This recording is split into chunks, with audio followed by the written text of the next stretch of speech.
Australian Supercars is a racing series based in Australia. And if you're wondering why you might have heard that intro before, it's because this is the second part of a two-part series. So this is part 2 of the beginner's guide to Supercars. First, let's start with the teams. How do they work? Now you might think, that's a weird question. Why would teams be any different to any other motorsport? Well, yeah, they are. Teams can have any numbers of cars between 1 and 4. Most one-car teams are usually part of a larger team or receive support from a larger team, like how Tekno have a partnership with Red Bull. In terms of team points, teams are required to split their cars into groups of at most 2. So if you have a 4-car team, like Kelly Racing, then for championship points you must split your team into 2 sets of cars, effectively making 2 teams. If you run a 3-car team, like BJR, then you will have 1 team of 2 cars, and 1 team of 1 car.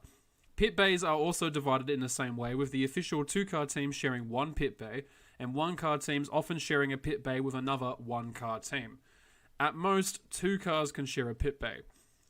Every car can also have a different livery, even cars that are on the same team. So if you're wondering why there are so many different looking cars, it's because a lot of them actually are on the same team, but each car has a different major sponsor. This means that there are a lot of sponsors in Supercars, but it also makes keeping track of who's in what team pretty difficult. And to add to the confusion, teams can completely change the livery on their cars mid-season if they want to. This is usually done when a new title sponsor comes in halfway through a season. However, it can get a bit silly. Like last year when Nick Percat had 3 totally different looking cars in the space of about 4 rounds. Combine all that with 1-car teams and the fact that teams with more than 2 cars have to be split into different chunks for official purposes, and things get very confusing. So here's an overview of each team to help you get to know them better. First, our Red Bull Holden Racing team. They are the factory Holden team, and they are the ones to beat pretty much every season in terms of both drivers and constructors. They finished first in the team's championship last year. Their drivers are 7 times champion Jamie Whincup and 2016 champion Shane Van Gisbergen. Next is Dick Johnson Racing Penske, which is not easy to say, so everyone just calls them DJR Penske, or just DJR. This is the first major team on our overview to run with Fords, and new to 2019 will be the Ford Mustang. Their drivers are Fabian Coulthard, who needs to perform well this year after a pretty shocking 2018, and current star Scott McLaughlin, the 2018 champion. This is the major competitor to Red Bull, and the new Mustang means that this is a battle that you will want to keep an eye on. Next up is Tickford Racing, formerly the Ford factory team of Ford Performance Racing. Ford pulled their backing after they stopped making the Falcon. The new team, now known as Tickford, continued to supply Ford Falcons for every team on the field, including DJR. However, without factory support, the amount of Fords on the field has slowly dropped off.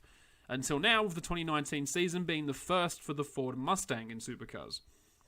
This is another team to watch. Normally frontrunners, their 2018 season was woeful, so seeing how they bounce back will be interesting.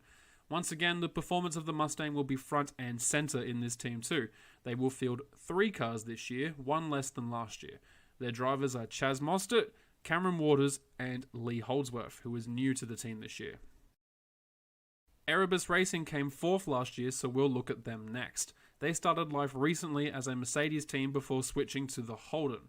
They were backmarkers before 2017, but recently they have been in contention more and more. Their number 1 driver is David Reynolds, with Anton De Pasquale starting only his 2nd season this year.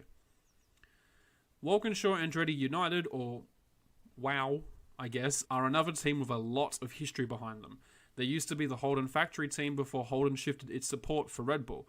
After this, Walkinshaw and Andretti took joint ownership, hence the name. They have fielded many champions over the years. One such champion is current driver James Courtney. Their 2nd driver is Scott Pye. BJR are one of the 4 teams named after a person, BJR standing for Brad Jones Racing. Perpetual midfielders, BJR have never really managed anything too great. However, their recent 2018 season showed an increase in form. Hopefully they can carry that over to their next season. Their drivers are Nick Percat, Tim Slade, and the rookie Macaulay Jones, who is Brad's son. Kelly Racing, who is also named after a person, is another team that has been around for a while now. They were the Nissan factory team until the end of the 2018 season, when Nissan pulled its support due to the Ultima not selling very well. Despite that, Kelly Racing are still running the Ultima for 2019. They have 4 drivers: Rick Kelly, Simona Di Silvestro, Andre Heimgartner, and newcomer Gary Jacobson. Gary. Their fourth driver is Gary. The last of the teams to be named after a person is Gary Rogers Motorsport, another team with plenty of history behind it. They have also been perpetual midfielders, although they have had the occasional flash of greatness here and there. Their 2019 lineup consists of two drivers starting their second season, James Golding and Richie Stanaway. Now we'll get into the one-car teams. 23 Red are one such team, running in a partnership with Tickford. Despite being a fairly new team, they did manage to outperform Tickford on occasion last year. The driver is Will Davison. Next is the forever tight budgeted Techno Racing, a team that has had to run a car with no sponsors more than once. This year though, they do have a major sponsor, which is good to see because it would be a shame to lose their current driver, Jack LeBrock. He is only starting his second season this year, but he already shows a lot of promise. From the young, we go to the old though. Team 18 are a very small one-car team that have managed to snag veteran and former champion Mark Winterbottom. Yes, if you're new, that is his real name, Winterbottom. This is another team on a tight budget, however they have shown some promise over 2018. And lastly, we have Matt Stone Racing, making the step up from Super 2 last year with driver Todd Hazelwood. It was clear last year that they weren't prepared for the move quite yet and spent most of their time in last place. However, with the 2018 Red Bull chassis as their 2019 car, we could see some big improvements from this team. So with all this complicated team splitting going on for points reasons, how do the points actually work? Well, let's take a look at it. Teams earn points based on the combined total of both drivers. So for instance, Kelly Racing, which has 4 cars as an entity, will be split into 2 official teams for points reasons. Let's say they split their cars like this. Both Team A and Team B earn points completely separately of each other, as if they were never even related. They don't share a garage or a pit bay. For the purposes of Supercars, Team A and Team B are completely separate and distinct. They just happen to be run by the same people. So it is entirely possible that Team A could win the championship and Team B could finish in last place in terms of points, although nothing that dramatic has ever happened before. Drivers are also competing for the separate Drivers' Championship, which they earn points for individually. In both the team and the Drivers' Championship, whoever has the most points at the end is the champion. So how do points work? Well, points are awarded to every finishing driver in Supercars, not just the top 10 or anything like that. The maximum amount of points a driver can win on any weekend, except for international super sprints, is always 300.